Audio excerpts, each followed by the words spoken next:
ఇక అర్ధరాత్రి లైవ్ లో అయితే ఒక సంఘటన జరిగింది. ఇక నిఖిల్ అలాగే నబీల్ అలాగే పృథ్వీ మాట్లాడుకుంటున్న సమయంలో నిఖిల్ అయితే చాలా ఫీల్ అవుతున్నాడు.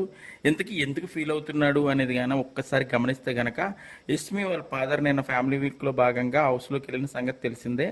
అయితే ఆయన అలా అనడం నాకు నచ్చలేదు అంటూ అయితే నిఖిల్ చాలా బాధపడుతున్నాడు. ఇంతకీ యష్మి వాళ్ళ ఫాదర్ ఏమన్నాడు అనేది అయితే లైవ్లో చూపించలేదు, కానీ ఏమన్నారు అనేది అయితే మాత్రం నిఖిల్ చెప్పలేదు. కానీ చాలా బాధపడుతుంటే నబీల్ పృథ్వీ అయితే అవన్నీ వదిలేయరా, ఎవరు ఏమనుకుంటున్నారు అనేది అయితే పక్కన పెట్టాలి, మనం ఎలా ఆడుతున్నాము అనేది జనాలకి ఇంపార్టెంట్.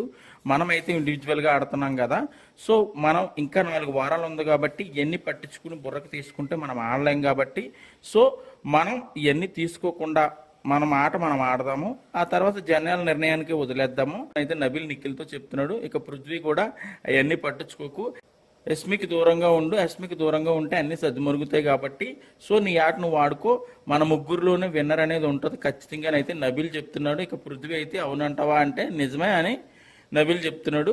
ఇక నిఖిల్ కూడా చాలా ఫీల్ అవుతూ ఏదేమైనా సరే ఈసారి కప్పు కొట్టాల్సిందే, జనాలు ఏం నిర్ణయిస్తారు, ఏం నిర్ణయించి ఏం డిసైడ్ చేస్తారో పక్కన పెడితే నేనైతే 100% ఆడతాను, 100% టాస్క్లు పెట్టి ప్రాణం పెట్టి ఆడతాను, ఆ తర్వాత నా జనాల నిర్ణయానికి వదిలేస్తానని అయితే నిఖిల్ అంటున్నాడు. సో నబీల్ నిఖిల్ పృథ్వీ మాట్లాడుకుంటున్న మాటల్లో అయితే మాత్రం యష్మి వాళ్ళ ఫాదర్ ఏదో అన్నారు నిఖిల్ని అని అయితే అనిపిస్తుంది, కానీ ఇదైతే లైవ్లో చూపించలేదు.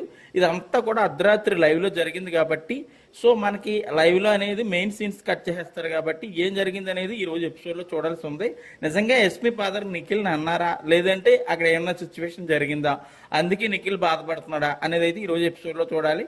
మరిన్ని లేటెస్ట్ అప్డేట్స్ కోసం చూస్తూనే ఉండండి మన ఛానల్.